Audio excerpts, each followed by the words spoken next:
E20 petrol आपकी गाड़ी के पुर्जे खराब कर सकता है। यह हम नहीं कह रहे, ये दावा एक रिपोर्ट में सामने आया है। रिपोर्ट किसकी है? उस सरकारी एजेंसी ARAI की जिसने पेट्रोल में एथेनॉल मिलाने के आइडिया को हरी झंडी दी थी। तो क्या सरकार ही एक एजेंसी जो उसको सलाह देती है उसकी रिपोर्ट को किनारे लगाकर जबरदस्ती E20 फ्यूल थोप रही है? क्या लिखा है ARAI यानी automotive research association of India के एथेनॉल पर की गई स्टडी में?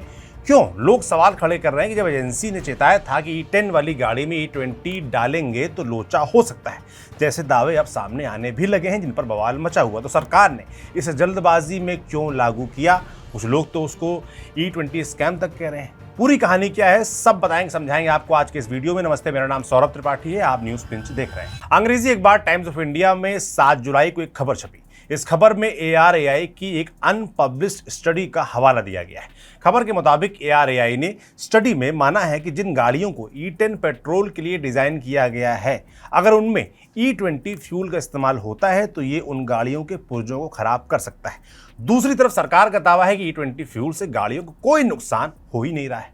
इस रिपोर्ट को पूरा समझने से पहले उस संस्था के बारे में जान लेते हैं जिसने ये स्टडी की है।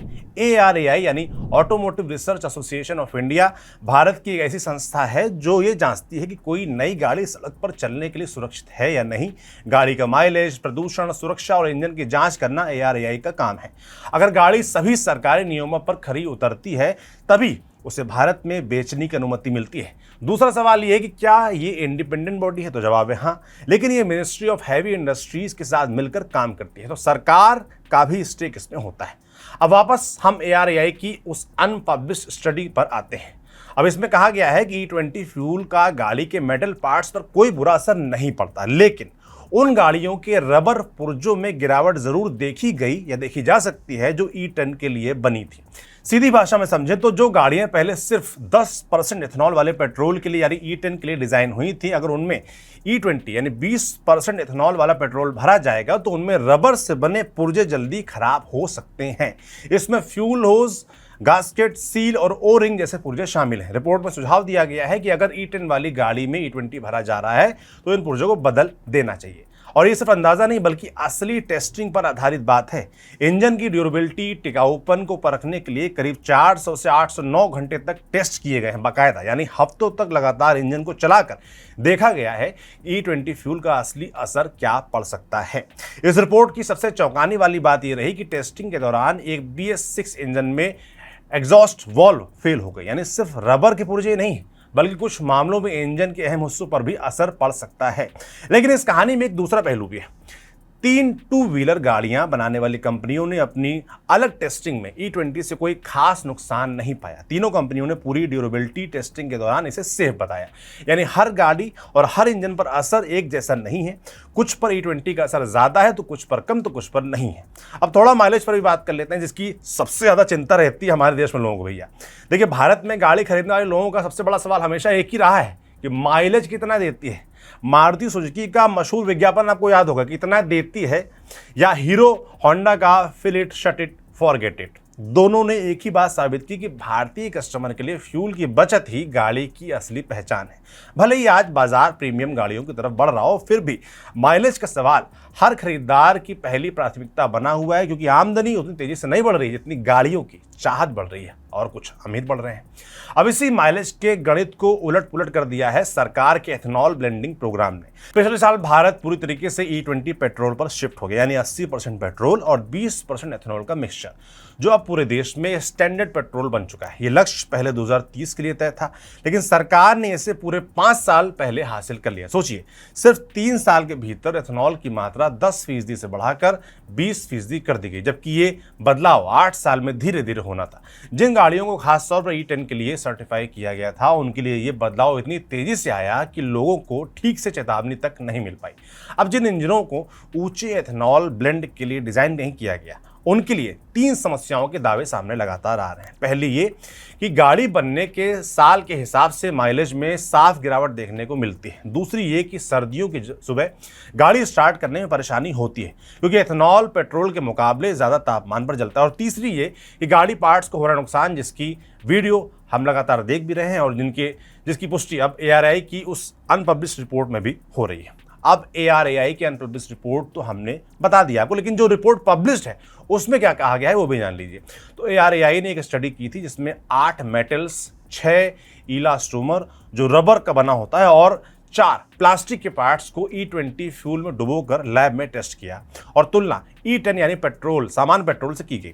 मेटल पर इसका असर मामूली पाया गया और कुछ रबर जैसे पार्ट्स तो E20 में पहले से बेहतर प्रदर्शन करते पाए गए, लेकिन जो स्टडी पब्लिश नहीं है उसमें बताया गया कि E20 से रबर को नुकसान हो सकता है। तो ये बात समझ से परे थोड़ा सा कंफ्यूजन पैदा करती है कि एक ही संस्था 2 रिपोर्ट कैसे पब्लिश कर सकती है जो खुद की ही बात को काट रही हो रबर वाले मामले में। गौर करने वाली बात यह है कि पेट्रोल में अगर E10 मिलाया जा रहा है तो गाड़ी की परफॉर्मेंस पर ज़्यादा फर्क नहीं पड़ता, लेकिन उसके बाद हर बढ़ोतरी के साथ नुकसान तेजी से बढ़ता है, जैसा इंडिपेंडेंट एक्सपर्ट्स बता रहे हैं। और यही वजह है कि सरकार अब जब E20 से आगे बढ़ने की योजना की बात हो रही है तो कस्टमर्स की चिंता बढ़ना लाजमी है, क्योंकि E10 से E20 के एक्सपीरियंस से पहले ही बहुत लोग परेशान हैं। ऐसे लगातार दावे आप देख रहे हैं आ ही रहे हैं। अब थोड़ा केमिस्ट्री भी समझ लीजिए कि E20 क्या काम करता है। देखिए, पेट्रोल के मॉलिक्यूल में कार्बन की एक लंबी चेन होती है C8 से C12 तक, जबकि एथनॉल एक छोटा मॉलिक्यूल है C2H5OH। मतलब जितना ज़्यादा एथनॉल मिलाया जाएगा उतना कम कार्बन डाइऑक्साइड निकलेगा। इसके अलावा एथनॉल का ऑक्टेन नंबर बहुत ऊंचा होता है, करीब 108 RON, जिससे क्या होता है कि इंजन के अंदर फ्यूल ज़्यादा साफ तरीके से चलता है। और यही वजह है कि दुनिया भर की स्पोर्ट्स कार और टर्बोचार्ज इंजन एथनॉल ब्लेंड को पसंद करते हैं, क्योंकि ये बेहतर पावर, बेहतर कूलिंग असर और नॉकिंग यानी इंजन की खटखट कम करता है। भारत में भी कई कार मेकर अब ऐसे इंजन बनाने पर काम कर रहे हैं जो ऊंचे कंप्रेशन रेशियो के साथ इस हाई ऑक्टेन एथनॉल से ज़्यादा माइलेज निकाल सके, लेकिन ये भविष्य की बात है, आज की गाड़ियों के लिए नहीं है। तो फिर सवाल ये है कि असली दिक्कत कहाँ है? दिक्कत है एथनॉल की कम कैलोरीफिक वैल्यू में, यानी सीधी भाषा में कहें तो एथनॉल जलने पर उतनी एनर्जी नहीं देता जितनी पेट्रोल देता है। इसी वजह से कई रिपोर्ट्स ये दावा कर रही हैं कि माइलेज में करीब 30% तक की गिरावट आई है। ऐसे दावे लगातार आ रहे हैं, अलग अलग हैं, और यही आज भी जो मोटर चालक हैं उनके लिए सबसे बड़ा सिरदर्द बना हुआ। हालांकि कंपनियां ये कह रही हैं कि माइलेज में गिरावट बस 3 से 4% है या 3 से 6% तक कुछ रिपोर्ट्स में दावा है। इसके अंदर एक बात और भी है, पुरानी गाड़ियों में E20 के कारण जंग लगने और पार्ट्स के खराब होने की चिंता पहले से आप देख ही रहे हैं, क्योंकि एथनॉल पानी को अपनी तरफ खींचने का गुण रखता है, यानी ये हाइग्रोस्कोपिक होता है। हालांकि सरकार का कहना है कि सोशल मीडिया पर घूम रहे ज़्यादातर वीडियो बिना पुख्ता सबूत के हैं, सिर्फ सनसनी फैलाने के लिए बनाए गए हैं। अगर ऐसा है तो सरकार एक इंडिपेंडेंट बॉडी बनाकर क्यों नहीं जांच करवाती, जिसमें सरकार को भाई साफ हो जाए ना, सबको साफ हो जाए, बिना किसी लाग लपेट के सरकार बता सके कि E20 को अगर पेट्रोल में मिला रहे हैं तो वो सही है और लोगों के लिए सिरदर्द नहीं है। इसके लिए बाकायदा एक रिपोर्ट आनी चाहिए, बाकायदा जांच होनी चाहिए, वो रिपोर्ट जारी होनी चाहिए। लोगों के लिए सिरदर्द ये भी है कि सरकार अब E20 से आगे बढ़कर E25 की तैयारी में है। साथ ही फ्लेक्स फ्यूल गाड़ियों के लिए E85 भी लाने की योजना है। फ्लेक्स फ्यूल ऐसी गाड़ी होती है जो पेट्रोल के साथ साथ एथनॉल मिले फ्यूल पर भी चल सकती है। इसका इंजन खुद ही पहचान लेता है कि कौन सा फ्यूल डाला गया है और उसी हिसाब से काम करता है। अब यह सुनकर आपका दिमाग भी ठनका होगा कि जो गाड़ी एथनॉल से चलती है उसके इंजन की बनावट अलग होती है, तो जो गाड़ी E10 के लिए बनाई गई है उस पर E20 काम करेगा तो कैसे करेगा।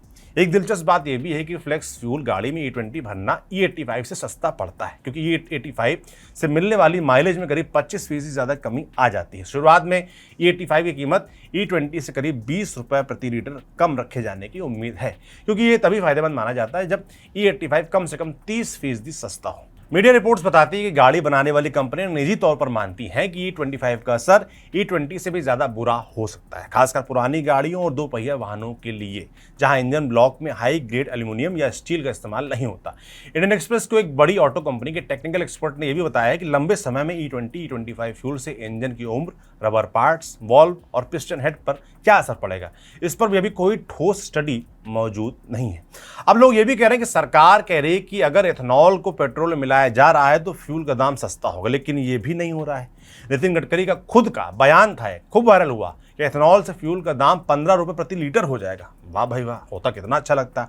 जो माइलेज का मोहरा थोड़ा बहुत खराबी लोग सह लेते, लेकिन अब जब उनसे इस बयान पर सवाल किया गया हाल में तो मंत्री जी मुकर गए और बोले कि मैंने ऐसा कहा ही नहीं, कभी दावा किया ही नहीं मैंने ऐसा कभी। खैर, मंत्री जी का तो काम है बातें करना, लेकिन दिक्कत यह है कि पेट्रोल वाले तो एथनॉल से परेशान थे ही, अब डीजल वाले भी घेरे में आ सकते हैं। गडकरी जी ने एक वीडियो में कहा है कि एथनॉल को डायरेक्ट पेट्रोल में नहीं मिला सकते, इसलिए एथनॉल से आइसोब्यूटेनॉल बनाया जाएगा और 15% आइसोब्यूटेनॉल को डीजल में मिलाया जाएगा। अब सरकार का पक्ष भी जान लीजिए कि सरकार लगातार क्यों कह रही है कि एथेनॉल या आइसोब्यूटेनॉल को पेट्रोल डीजल में मिलाया जाए। सरकार का कहना है कि वो चाहती है कि तेल इंपोर्ट पर भारत की निर्भरता कम हो सके, और जो पश्चिम एशिया में तनाव चल रहा है जिसकी वजह से उनको कभी भुगतना पड़ा, जो फ्यूल की कीमतें थी वो खूब बढ़ी भी थी, हालांकि अब राहत है, मगर सरकार चाहती है कि फिर ऐसी नौबत आए तो उनकी डिपेंडेंसी कम हो और भारत को उसको ना भुगतना पड़े, हमको आपको ना भुगतना पड़े। अब सरकार लगातार ब्राज़ील का उदाहरण भी देती है। वहाँ पिछले 5 दशकों में सरकार ने एथेनॉल ब्लेंड को आम बना दिया है। वहाँ हर पेट्रोल पंप पर लोगों को चुनने का भी विकल्प मिलता है कि या तो वो ब्लेंडेड पेट्रोल जिसमें 27 से 35% एथेनॉल होता है वो डलवाएं, या फिर E100 यानी शुद्ध एथेनॉल डलवाएं, जो अक्सर समान पेट्रोल से 25-35% तक सस्ता पड़ता है। और यही वजह रही कि 1980 के दशक तक ब्राज़ील में बिकने वाली हर 10 में से 9 गाड़ियां एथेनॉल पर चलने में सक्षम थीं।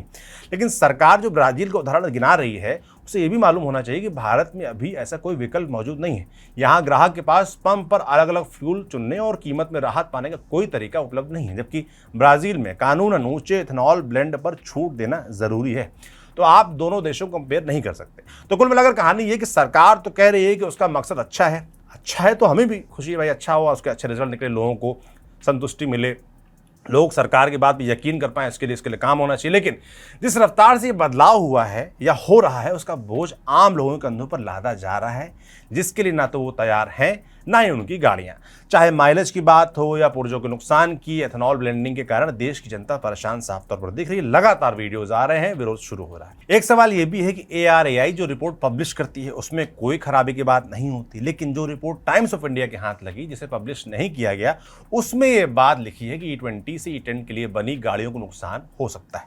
तो कौन सी बात सही है और कौन सी बात गलत, इसका जवाब भी सरकार को, ARAI को और ऑटोमोबाइल कंपनियों को, तीनों को जनता के सामने आकर देना चाहिए। जो प्रेस कॉन्फ्रेंस हुई थी वैसे प्रेस कॉन्फ्रेंस बार बार होती रहे और जो वाजिब सवाल हैं जनता के उनको एड्रेस किया जाता रहे, हमारी ये डिमांड है। बाकी क्या सरकार करती है, क्या आगे नहीं करती, उस पर हमारी नज़र बनी रहेगी। आपका इस पूरे मुद्दे पर क्या सोचना है, खासतौर पर जो ARAI की रिपोर्ट हमने बताई इसमें 2 पक्ष आपको दिखाए, उसके बारे में आप क्या सोचते हैं कमेंट बॉक्स में लिखकर जरूर बताइए। कैसे लिखा था हमारे साथी सूरज ने। मेरा नाम सौरभ त्रिपाठी है, कैमरे के पीछे अनूप है। देखते रहिए न्यूज़ पेंच। शुक्रिया।